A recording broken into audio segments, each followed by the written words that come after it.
So gwapo pa rin, Paulo. Balot na balot papuntang Cebu. Ninja boy na naman ang peg.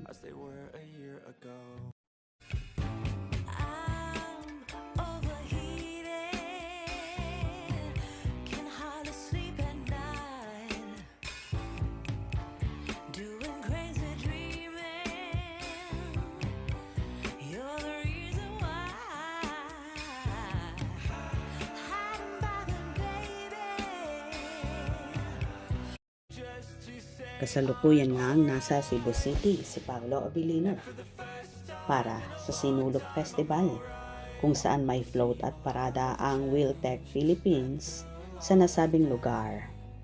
Isa nga ang aktor sa endorser ng nasabing kumpanya. Bukod kay Paolo, nandun din ang iba pang mga artista kagaya nina Dominic Roque, Jack Roberto, Gab Valenciano, at marami pang iba. Paglapag pa lang ni Paolo sa Cebu Airport ay balot na ang aktor. Na ayon pa nga sa Kim Pauladia, kahit daw magkumot pa ang aktor ay makikilala pa rin nila ito. At so gapo talaga ni Paolo. Pero in fairness naman, kahit todo must, ang aktor kapag binabati siya ng mga tao, sumasagot naman siya at kumakaway pa. Destiny and it's calling. I'll keep my head up high through the downs and lows, and we're all growing life. Still nobody knows, but I'ma choose what's right and take what comes and goes. And ain't no one in life holding me back no more. Marami namang funny ang kilig na kilig nang masilayan ang aktor. Gwapo ng ninja boy ni Kimi, kahit balot na balot. God bless Kim Pao forever. True, ay papunta na ng Cebu. May Wiltec event ba tama? Nasa Cebu na sis? Tama, sa Wiltec siya. For sure nasa Cebu rin si Kim, no? Sana magpakasal na sila. Kahapon nasa showtime pa si Kimi. Sis, ang ganda. Sana kung sabay sila. Love it, sisi. Diyos ko, anino palang sisi. Kilalang kilala na. Hehehehe. Handsome, Michael Paulo L. Avellino.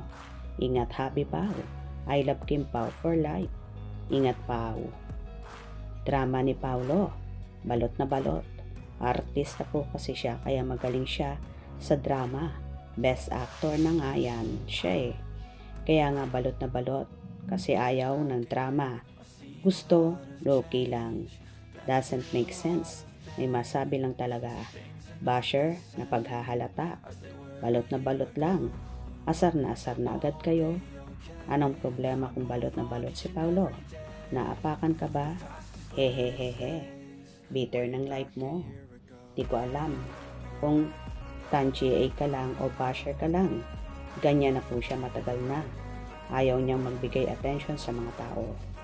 Bakit ngayon mo lang ba siya nakita, ma'am, na ganyan ang suot? Walang takas sa mata ng Kim Pauladia. Pogi ng baby damulag ni Kim Chu. Wala si Kim. Until now, no confirmation nor post na kasama si Kim sa float. Ok lang yan, lagi naman yan sila magkasama in private. Wala nga sis, baka magugulat.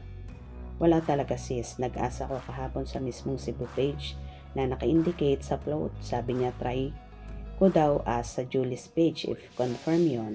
Yung sagot niya, kasi sa nakapost na artist doon wala si Kimi. Si Pao andon kasama ang Wiltec family niya. Ok lang. Pwedeng makita si Kimi kahit hindi sila magkasama ni Pao. Sobra naman ang pagtatago ni Paulo or health safety lang. Si Boss Paulo. Well, ganyan naman talaga si Paulo lalo na kapag babiyahe. Palaging nakabalot, nakatodo face mask, sombrero at jacket. Siguro, nag-iingat lang yan tao, hindi naman nagtatago or nang i-snap once binati mo ang actor. Hope you enjoyed. Please subscribe for more info.